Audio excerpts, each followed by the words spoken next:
Hi there! In this video we're going to do a little something different. We're going to take a look at this cute little device right here. It's something that I found on Amazon that makes it possible to slide a smartphone in here, line it up with this little hole here, and this attaches to a rifle scope. You want to record videos using the optics of a high quality rifle scope? You can use this. But the question is, would that work for a visually impaired person to take advantage of the optics, see the crosshairs on the scope, making it possible for them to use this device? We say we look into it. Here we go. I've got one of these handy dandy little mounts that will attach an iPhone to a rifle scope. And I'm going to attempt to attach this with the sole purpose of answering a question. Well, these kinds of devices work for a visually impaired person to be able to acquire and aim through a rifle scope. It's that time of the year when people start feeling like, I just don't want to give up on hunting. I can't see very well, but with some proper optics, I believe maybe I can make this work. Get out of the box. Comes in this little cardboard box, and here's the apparatus as it comes out of the box. And I'll post some additional information in the description. Just check the description below this video for links to find it on Amazon. Maybe check out what price availability is. But with that having been said, let's see what we got here. It comes with these three little plastic things that I assume, yep, they've got a taper to them. And on the inside of this,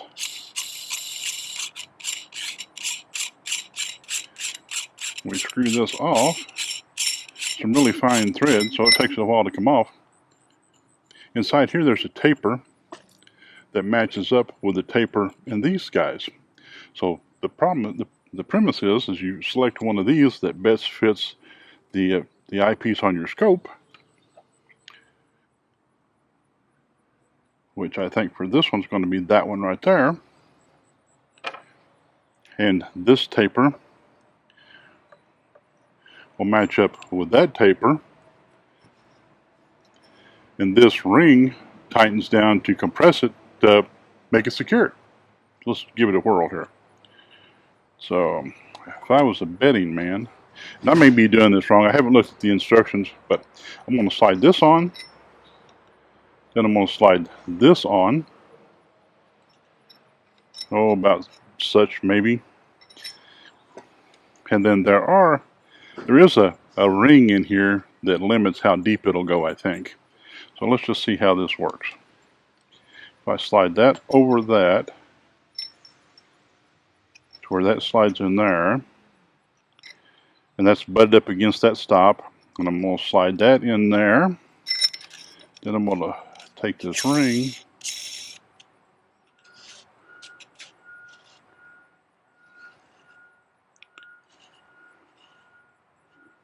and that's got it pretty snug. I don't want to get it too tight because I don't want to compress that in there to the point where I can't get it back off the scope.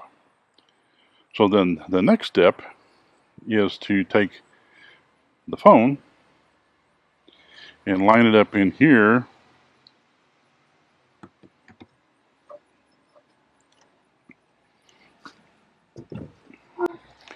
There's a small hole right here that needs to line up with the lens on the camera.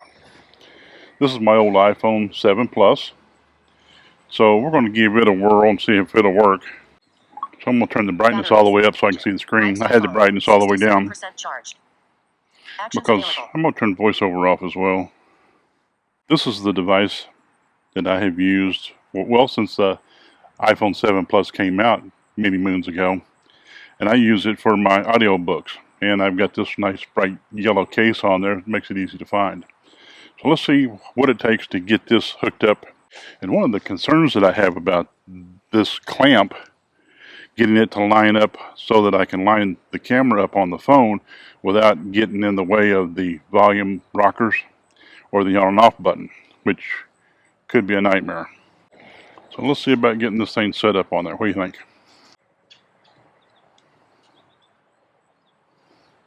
Expand that clamp out.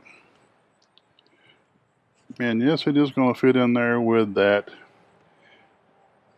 I'm going to get that as close to the volume up button as I can, and then see what we can do from there. Pretty sturdy.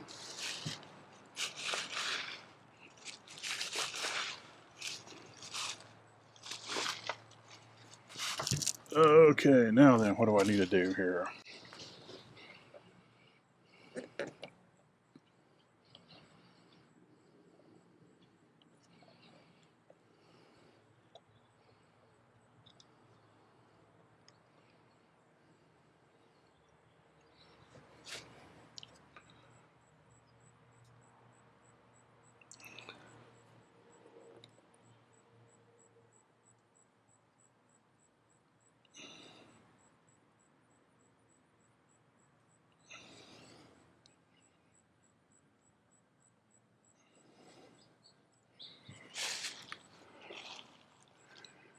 Okay, there's that part of it.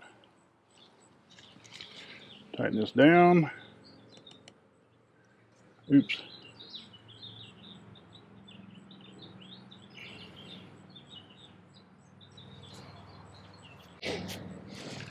See about zooming in on that.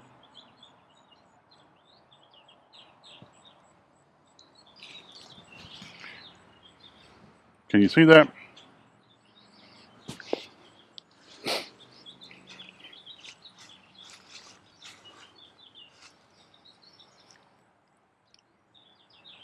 Maybe we need to adjust this just a little bit, make it easier to see that.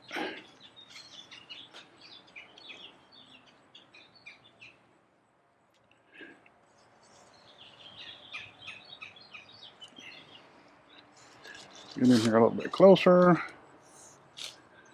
Okay, that's not exactly square, is it? Let's see if we can figure that out. Let's loosen this up.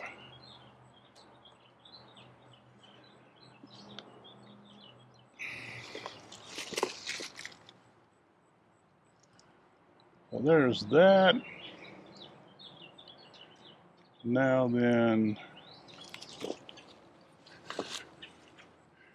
there's these little set screws on the side that we can loosen up, and we can slide that in and out to kind of work on that.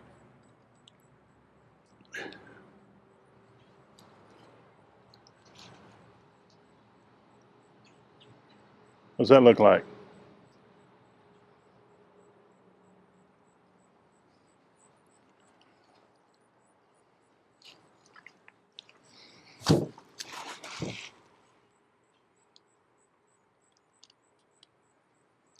There's the crosshairs on the scope, and I guess if I play around with that, oh, that didn't work very well.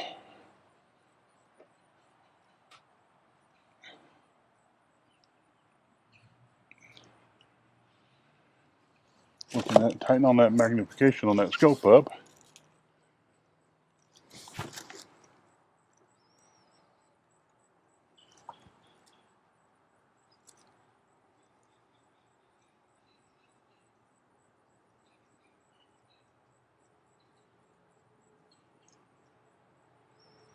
There we go. That's what it looks like. And that's how quick and easy it was to take it out of the box and set it up. Here we go.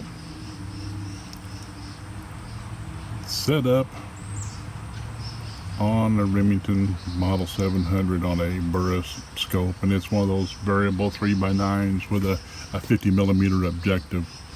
And this is, adjusting and getting the image as clear as I can see to get it. Now, I'm sure it's not perfect, but it's not too awfully bad, I don't think. I throw up here with my little hand magnifier trying to zoom in on the dual X crosshairs, or whatever you duplex crosshairs, whatever you call that thing. And the really fine crosshairs kind of get lost in the limbs of the dead plants in the cucumber trellis. Those are actually leftover cucumber vines and probably a few bush-style green bean plants is what we're looking at there. Those kinds of twigs, sticks, limbs, whatever you want to call them. So just trying to get an idea how well that focuses in on that. And this is a close distance. We're probably no more than 20, 30 yards away, which I'm just looking across my backyard. You can probably hear all the traffic noise in the background. But this is not a bad idea. I mean, it does help somewhat. Now, if I were to try to fire my weapon or fire a weapon with this, it's going to be like right in my teeth, because to be honest with you, when you put this mount on the scope and then you attach your smartphone to it, like this is the old iPhone 7 Plus. It's just one that I use for all these kinds of things, and it I don't know that I'd want to fire anything with any kind of recoil, because that phone is exactly where my eye would want to be looking through the scope to get everything kind of copacetic, if you understand what I'm saying, trying to get the eye relief proper distance and all that kind of stuff. So I don't know. Something with a heavy recoil, this might just slap you in the face. Pellet rifles, 22s, 17 HMRs, light recoil, where you don't have to worry so much about all your trigger pull and your cheek well and positioning of that for accuracy. It might work. I'm sure it probably would. How well, I'm not exactly sure. Haven't given it a whirl. And I do notice that it's not, the image isn't perfect, but it's not one that you want to post for any kind of clarity of photo shots. And to be fair, the morning sun is coming up, and it's probably, if I'm just sitting here looking straight into the image with the vertical crosshairs being 12 o'clock, the sun is probably approaching the lens from a 2 o'clock angle. So that may be some of the reflection, some of the distortion may be due to the anodized or the glossy finish on the inside of this mount, this adapter, that's making the image look a little bit washed out. Okay, what do you think? Does this look like something you might be able to use? I have some reservations, especially if you're trying to use this with a high-powered rifle or a shotgun or something like that that had pretty good recoil. I'm afraid that you may have to sacrifice something there. Something with low to moderate to no recoil probably would work very well. If you just want to take advantage of, your high-quality rifle scopes, spotting scopes, monocular, something like that, just to shoot some videos, it works very well for. As a matter of fact, I used it with, I set it up and tried it with my 8x30 close focus monocular, and it worked very well. If you want to see some footage of something like that, just post something in the comment section down below and I'll work on that. In addition, if you're interested in this, you'd like to find out price, availability, that kind of stuff, check out the description right below this. I'll post some links in there. It's not really expensive. Follow the link. If you decide to purchase it or something like that, we'll make a little commission off that. Thanks. Comment, subscribe. If you like this, consider subscribing. I'll catch you in the next video. Bye.